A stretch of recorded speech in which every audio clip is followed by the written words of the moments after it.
नमस्ते दोस्तों, स्वागत है आपका आज की एक खास किताब की कहानी में। मैं हूं आपका दोस्त और स्टोरी टेलर आरवी। आज की यह कहानी सिर्फ शब्दों का सफर नहीं बल्कि ईश्वर की उस योजना की झलक है जो हमारे हर सवाल, हर संघर्ष और हर प्रार्थना के पीछे छिपी होती है। अगर आपने कभी सोचा है मेरे जीवन के लिए भगवान की योजना क्या है, तो यह कहानी आपके दिल के बात करने वाली है। क्या आपने कभी आधी रात को जागकर यह सोचा है कि मैं यहाँ क्यों हूँ या मेरे जीवन का असली मकसद क्या है? हम सब अक्सर अपनी जिंदगी के उलझे हुए रास्तों पर खड़े होकर उस एक नक्शे की ओर तलाश करते हैं जो हमें सही दिशा दिखा सके। बाइबल और कई आध्यात्मिक किताबों ने हमें हमेशा प्रेरित किया है, लेकिन अक्सर हम यह महसूस करते हैं कि क्या भगवान का मेरे लिए कोई विशेष प्लान है? आज मैं जिस किताब के बारे में बात करने जा रहा हूँ वह कोई सामान्य किताब नहीं है। यह एक 21 डेज की आध्यात्मिक यात्रा है। टिम आउटलो की शानदार कृति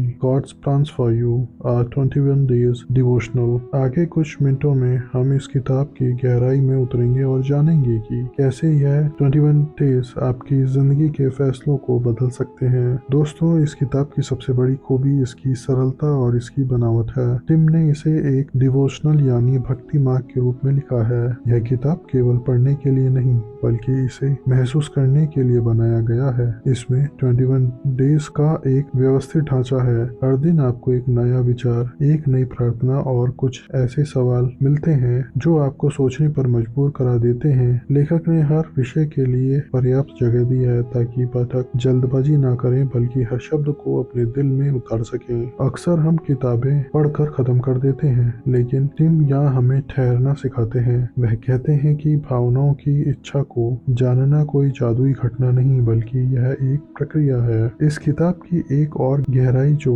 मुझे बहुत पसंद आई वह है इसका व्यवहारिक नजरिया। लेखक केवल ऊंची ऊंची बातें नहीं करते, वह आपको एक वर्कशीट की तरह काम देते हैं। वह कहते हैं कि आपकी जिंदगी में अभी जो भी चिंताएं हैं, जो भी फैसले आपको लेने हैं, उन्हें एक जगह नोट करें, चाहे वे करियर हो, रिश्ते हो या कोई व्यक्तिगत संघर्ष। टिम का मानना है कि जब तक आप अपनी समस्याओं को स्पष्ट रूप से स्वीकार नहीं करते, आप उन पर ईश्वरीय मार्गदर्शन कैसे पा सकते हैं। इसके साथ ही लेखक आज्ञाकारिता, ओबीडियंस पर बहुत जोर देते हैं। वे कहते हैं कि भगवान से रिश्ता गहरा करने का सबसे छोटा रास्ता है उनकी बात मानना। अगर आप छोटे छोटे कामों में आज्ञाकारी नहीं है तो आप बड़े प्लान को समझने की उम्मीद कैसे कर सकते हैं। एक रिव्यूअर के तौर पर मुझे जो बात सबसे ज्यादा प्रभावित कर गई वह थी टिम की बाइबल के प्रति प्रतिबद्धता। आजकल बहुत सी आध्यात्मिक किताबों में छंद का इस्तेमाल संदर्भ से हटकर किया जाता है, लेकिन टिम ऐसा नहीं करते। उन्होंने बाइबल के पाठों को बहुत ही कुशलता से किताब की कहानी में पिरोया है। उदाहरण के लिए उन्होंने जेम्स की किताब के चौथे अध्याय पर विशेष ध्यान दिया है। वह समझाते हैं कि केवल एक लाइन पढ़ लेना काफी नहीं है बल्कि पूरे अध्याय को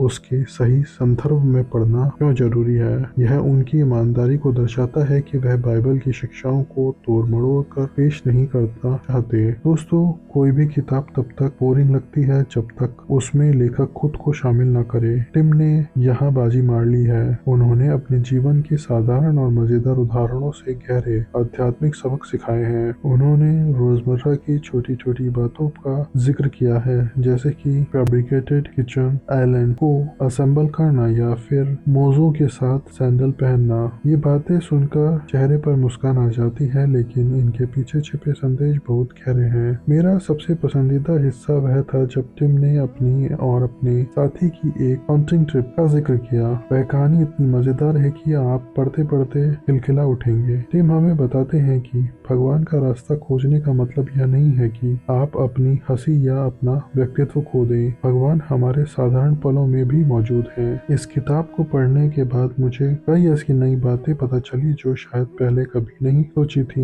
एक पाठक के तौर पर मुझे व्याकरण की गलतियां बहुत परेशान करती हैं, लेकिन इस किताब में मुझे एक भी गलती नहीं मिली। यह लेखक और उसकी टीम की मेहनत को दर्शाता है। अगर आप एक ईसाई हैं और आपको अक्सर जिंदगी में सही फैसले लेने में परेशानी होती है, तो यह किताब आपके लिए एक मार्गदर्शन साबित हो सकती है। अगर आप भगवान के साथ अपने रिश्ते को एक कदम और आगे ले जाना चाहते हैं और उनकी इच्छा को समझना चाहते चाहते हैं तो 21 डेज का यह सफर आपको जरूर शुरू करना चाहिए। हाँ, यह किताब पूरी तरह बाइबल पर आधारित है, इसलिए एक आस्तिक व्यक्ति के लिए यह प्रेरणा का खजाना है। तो दोस्तों, यह थी टिम आउटले की किताब गॉड्स प्लान फॉर यू का एक गहरा विश्लेषण। याद रखिए, जिंदगी के नक्शे पर आपके कदम भले ही छोटे हों, लेकिन अगर दिशा सही है तो आप अपनी मंजिल तक जरूर पहुंचेंगे। उम्मीद है आपको यह वीडियो पसंद आया हो।